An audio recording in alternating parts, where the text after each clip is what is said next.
For my friends who love bath products but hate the ingredients and the price tag, you need to learn the magic of turning natural ingredients into natural products like these Bergamot Cocoa Bath Creamers. Hi, I'm Katie Veldkamp, co-founder of Simply Earth and certified aromatherapist, and I love teaching people how to turn natural ingredients into natural products you can use every day in your home. In this video, I'm going to teach you how to make your own bath creamer. A bath creamer, sometimes called a bath truffle, is a cross between a bath melt and a bath bomb. And like a bath bomb, it slowly fizzes away. Turn off distractions, making is healing. Let's make this Bergamot Cocoa Bath Creamer recipe from Simply Earth. Before I tell you what you need, I want to make sure that you know that we at Simply Earth are obsessed with making it super easy to make your own natural products. This recipe comes from Simply Earth's DIY Bath and Spa Recipe Box. When you subscribe to Simply Earth's recipe box, you'll get key ingredients and natural recipes shipped to your door. Every month we cover a new theme. When you subscribe, we'll even throw in a big bonus box.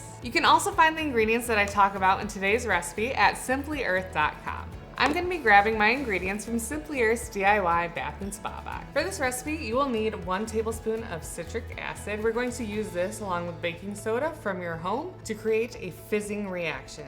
You'll also need a 1/2 tablespoon of cocoa butter, a 1/2 tablespoon of solid coconut oil. These 2 ingredients are super moisturizing for your skin. For essential oil, we're going to be using bergamot, which is florally and citrusy, smells really good. You may know that bergamot essential oil is phototoxic. That means it can make your skin more sensitive to sunlight and more prone to burning. However, when we use it in a bath product like this, it's not a concern because it gets rinsed away. You're also going to need a 1/2 tablespoon of cornstarch, or you can use Simply Earth's Natrasor bath powder, which is a really fun ingredient. It functions similarly to cornstarch, except when cornstarch dissolves, the oils will rise to the surface of the tub and kind of gather together in one blob. If you use Natrasor bath powder, the oils will spread out evenly across the tub for a nice, luxurious bath experience. I'm first going to mix together my dry ingredients. So in this bowl, I'm putting 2 tablespoons of baking soda, 1 tablespoon of citric acid. These 2 ingredients are going to cause our fizzy fun reaction in the tub, and a 1/2 tablespoon of Natrasor bath powder.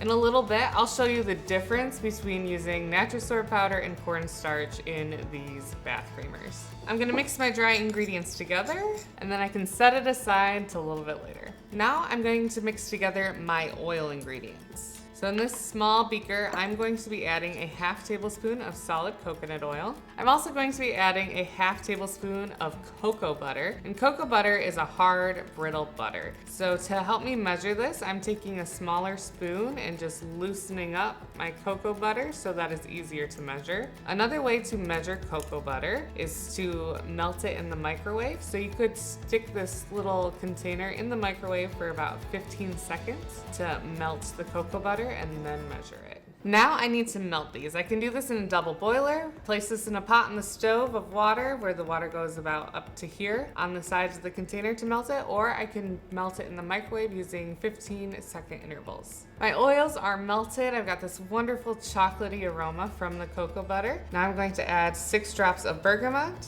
which is a calming and uplifting oil. I love the way bergamot smells. I'm going to swirl the oil into this melted butter to make sure that it is thoroughly diluted. My next step is to combine my oil ingredients with my dry ingredients. You want to make sure to thoroughly mix this, otherwise your mixture will be crumbly, and when you take it out of the mold, it will fall apart. Once it's all mixed, you should have a consistency like this. When you squeeze your hand, it should hold together. If it's really crumbly, then you'll want to add just a little bit more oil to this to make sure it holds its shape. If you find you need to add a little bit more oil to it, any oil will work. You can add a little bit of almond oil or fractionated coconut oil, whatever you have on hand. You can also melt a little bit more cocoa butter or solid coconut oil. Now I'm going to push my mixture into these paper molds. I'll also be adding some rose petals at the end for decoration, but if you wanted, you could add those now to have it mixed throughout your creamer. So to decorate, I'm going to take some of my rose petals. And I'm going to form kind of a rose bud bite with them by kind of pushing them together. And then I'm going to push it down into the mixture. So I'm just pinching some of these rose petals in my hand.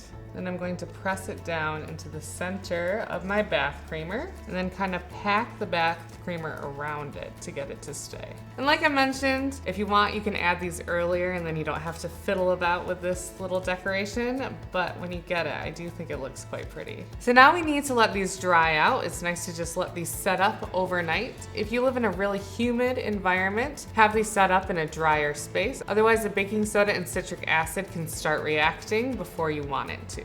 So once your Bergamot Cocoa Creamers have set, you can remove them from the molds. Oh, and they look really pretty. And I'm going to show you the difference of using Natrisorb compared to cornstarch. So here's the Natrisorb one, and you can see it starting to fizz away. And here's the cornstarch one, which does not have rose petals in it, so that we can tell the difference between these two in this reaction. From this little demonstration, you can see that the water on the Natrisorb side is clearer. If you look closely, you'll see that the oils are distributed across the whole bowl of water. Compared to this one, if I give this a little swirl, all the oils are going to come together and combine into one. Let me give this one a little swirl too, so you can see how the Natrisorb separates the oil across the tub, whereas this one, the oil is going to come together in one big blob as the cornstarch dissolves. Both Natrisorb and cornstarch make the water feel really silky, but if you want to kind of elevate your bath products, I recommend trying out Natrisorb bath powder from Simply Earth. It's really fun to work with. I love how soft and moisturizing this product leaves my skin and how it smells so good in the bath. And you can make this too. If you want to learn how to turn natural ingredients into natural products, you need to check out Simply Earth's Essential Oil Recipe Box. I love to see your creations, so when you make this, take a picture and share it with hashtag #IMadeThis and tag from Simply Earth. You'll automatically be entered into our hashtag #IMadeThis challenge, and you could win a $5 gift card to Simply Earth. Follow for more recipes just like this one.